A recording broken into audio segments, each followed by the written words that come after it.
नमस्कार, स्वागत है आपका मध्य प्रदेश समाचार में। चलिए जानते हैं मध्य प्रदेश की 15 महत्वपूर्ण फटाफट बड़ी खबरों को। लेकिन इससे पहले अगर आपने अभी तक इस चैनल को सब्सक्राइब नहीं किया है तो प्लीज चैनल को सब्सक्राइब कर बेल आइकन को भी प्रेस कर दीजिए ताकि खबरों का अपडेट आपको मिलता रहे। सीएम शिवराज का एक और तोहफा, अविवाहित महिलाओं को भी मिलेगा लाडली बहना योजना का लाभ। जी हां, आपको बता दें कि मुख्यमंत्री शिवराज सिंह चौहान ने एक और बड़ी घोषणा की है। जन आशीर्वाद यात्रा में जबलपुर पहुंचे सीएम शिवराज ने कहा कि अब 21 साल से अधिक उम्र की अविवाहित महिलाओं को भी लाडली बहना योजना का लाभ मिलेगा। लड़कियों को भी प्रति माह 1250 रुपए की सहायता मिलेगी। जबलपुर में जन आशीर्वाद यात्रा में शामिल होने देर शाम सीएम शिवराज सिंह चौहान जबलपुर पहुंचे। यहां पश्चिम विधानसभा से कैंट विधानसभा तक निकाली गई जन आशीर्वाद यात्रा में शामिल हुए। जगह जगह उनका स्वागत किया गया। सीएम शिवराज ने कई स्थानों पर जनसभाओं को भी संबोधित किया। क्या एमपी चुनाव में 33% महिलाओं को आरक्षण देगी बीजेपी? सीएम शिवराज ने दिया जवाब। जी हां, आपको बता दें कि इस साल के अंत में मध्य प्रदेश में विधानसभा चुनाव होने हैं। ऐसे में सत्ता पक्ष और विपक्ष वोटर्स को रिझाने के लिए हर दाव आजमा रही है। इसी बीच जब मध्य प्रदेश के मुख्यमंत्री शिवराज सिंह चौहान से महिला आरक्षण के आधार पर टिकट बांटने को लेकर पूछे सवाल पर जवाब दिया। इस पर रैली को संबोधित करते हुए सीएम चौहान ने कहा कि संसद द्वारा पारित महिला आरक्षण विधेयक के तहत महिलाओं को लोकसभा और विधानसभा में 33% आरक्षण मिलने जा रहा है, लेकिन प्रदेश के स्थानीय निकायों में महिलाओं के लिए पहले से ही 33% आरक्षण है। साथ ही जब आरक्षण के आधार पर टिकट बांटने को लेकर पूछा गया तो उन्होंने कहा कि कानून लागू होगा तो हम भी आरक्षण के हिसाब से टिकट बांटेंगे, लेकिन अभी कुछ कहना मुश्किल है। महिला आरक्षण को लेकर उमा भारती ने की बैठक, कहा गरीब गाय और समाज के लिए लड़ती रहूंगी। आपको बता दें कि पूर्व मुख्यमंत्री उमा भारती ने महिला आरक्षण बिल में ओबीसी के मुद्दे को लेकर शनिवार को बैठक की। इसमें महिला आरक्षण बिल में ओबीसी महिलाओं को विशेष स्थान दिलाने के लिए विचार मंथन हुआ। उमा भारती ने महिलाओं को समझ संकल्प दिलाया कि आप मेरी शक्ति बनाए रखिए, मैं 33% महिला आरक्षण पर ओबीसी आरक्षण को लेकर सरकार के ऊपर दबाव बनाऊंगी। बता दें कि उमा भारती पहले ही कह चुकी है कि वे महिला आरक्षण में ओबीसी महिलाओं के विशेष स्थान की पक्षधर है। इस संबंध में प्रधानमंत्री नरेंद्र मोदी को पत्र भी लिख चुकी है। उमा भारती ने यह भी स्पष्ट कर दिया है कि वे अब कभी भी मध्य प्रदेश की मुख्यमंत्री नहीं बनेगी। उन्होंने यह भी कहा कि मध्य प्रदेश में वे अपने लिए कोई जमीन नहीं तलाश रही है। उनका संकल्प अब केवल पिछड़ा वर्ग की महिलाओं को न्याय दिलाना है। उमा भारती ने यह भी कहा कि मैं गरीब गाय और समाज के लिए हमेशा लड़ती रहूंगी और लड़ती रहूंगी।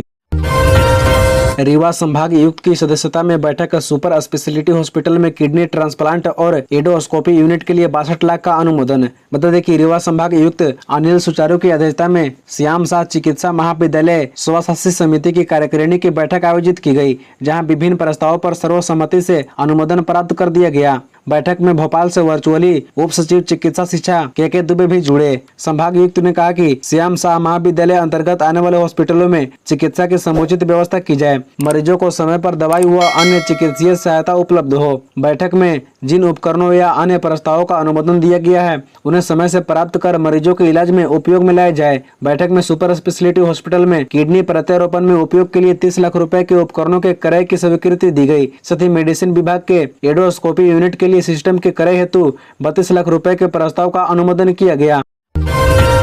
बहनों को रुपए नहीं, समाज में सम्मान भी दिलाया शिवराज सिंह चौहान। आपको बता दें कि मैं सामाजिक क्रांति हूं और लोगों की जिंदगी को बेहतर बनाने के दिन रात काम करता रहा हूं। मैं सरकार नहीं, परिवार चलाता हूं। जैसे सब लोग अपने परिवार की चिंता करते हैं, वैसे ही मैं प्रदेश रूपी परिवार की चिंता करते हुए सुख सुविधाएं दिलाने के लिए निरंतर काम कर रहा हूं।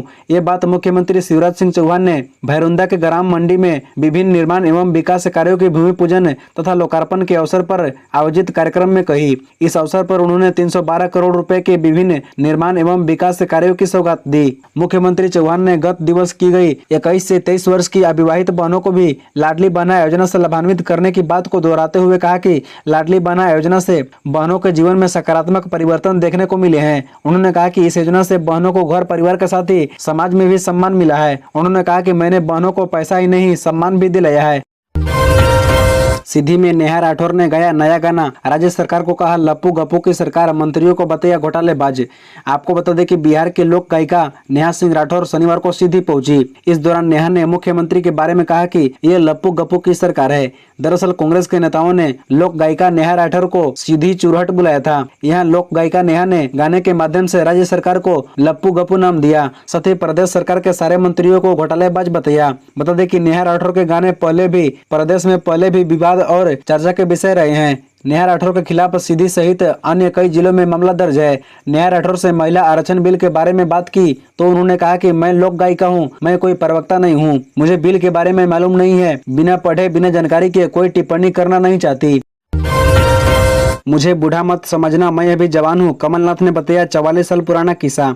मैं 44 साल पहले इंदौर आया था, तब मैं जवान था, ये मत समझिएगा कि बूढ़ा हो गया हूँ, मैं जवान आज भी हूँ। तब मुझे किसी ने पूछा कि आप कहाँ से हैं, मैंने बताया कि मैं छिंदवाड़ा से हूँ, तो वो बोले ये कहाँ है। आज भी इंदौर के बीजेपी नेताओं को कमलनाथ के छिंदवाड़ा के बारे में कुछ नहीं पता है। ये बातें मध्य प्रदेश के पूर्व मुख्यमंत्री कमलनाथ ने इंदौर में कही। कमलनाथ एक दिवसीय दौरे पर इंदौर पहुंचे थे, जहाँ वे पार्टी के कार्यक्रमों के अलावा युवाओं से जुड़े कार्यक्रम में भाग लिए। उन्होंने मांग मातंग समाज महाधिवेशन को संबोधित करने के बाद शुभ कार्य गार्डन में बेरोजगार महापंचायत को संबोधित किया। कमलनाथ ने महापंचायत में कहा कि इंदौर नया दौर लेकर आएगा। इंदौर में मध्य प्रदेश की ही नहीं बल्कि देश की निवेश राजधानी बनने की ताकत है। कांग्रेस ये सपना पूरा करके दिखाएगी।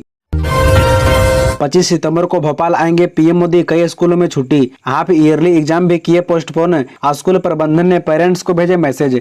25 सितंबर को भोपाल में आयोजित बीजेपी की महाकुंभ में शामिल होने के लिए प्रधानमंत्री नरेंद्र मोदी आ रहे हैं, जिसके चलते शहर की कई सड़कें डाइवर्ट रहेगी, अधिकतर स्कूलें बंद रहेगी। कुछ स्कूलों में हाफ ईयरली एग्जाम भी पोस्टपोन किए गए हैं। पिछले 2 दिन से पेरेंट्स को सूचित किया जा रहा है। स्कूल प्रबंधन ने SMS और व्हाट्सएप पर मैसेज भेजे हैं। हालांकि शिक्षा विभाग ने किसी प्रकार की कोई आधिकारिक छुट्टी घोषित नहीं की है, लेकिन भारी ट्रैफिक के चलते, रूट डाइवर्ट होने के चलते स्कूल संचालकों ने यह निर्णय लिया है। डीईओ अंजनी कुमार ने कहा कि स्कूल को बंद करने के लिए कोई आदेश जारी नहीं किया गया है। बता दें कि भेज इलाके में अधिकतर स्कूल बंद रहेंगे। इसमें सेंट जेवियर स्कूल की प्रवक्ता वसुंधरा शर्मा ने बताया कि पीएम का मुख्य कार्यक्रम सेंट जेवियर के पास ही है, इसलिए स्कूल खोल पाना बहुत मुश्किल है।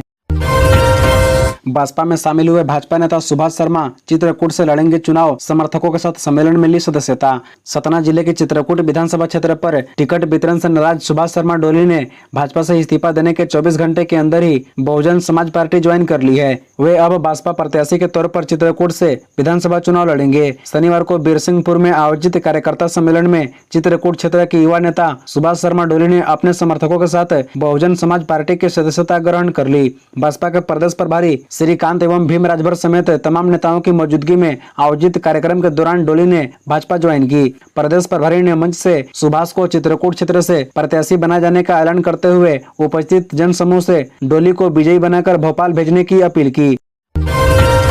बीजेपी करा रही जया किशोरी की कथा तो कांग्रेस घर घर बांट रही गीता। रतलाम की चुनावी पिच पर दोनों दलों ने धर्म पर बढ़ाया फोकस।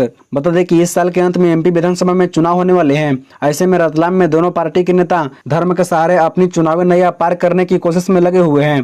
कांग्रेस नेता प्रकाश प्रभु राठौर ने सावन में शहर वासियों को बाबा महाकाल की निःशुल्क यात्रा कराई थी। इसके बाद अब घर घर श्रीमद भगवत गीता का निःशुल्क वितरण कर रहे हैं। इसी तरह भाजपा के रतलाम शहर विधायक चैतन्य कश्यप कथावाचक जया किशोरी के मुखारबिंद से 7 दिवसीय श्रीमद भागवत ज्ञान गंगा का आयोजन कराने जा रही हैं।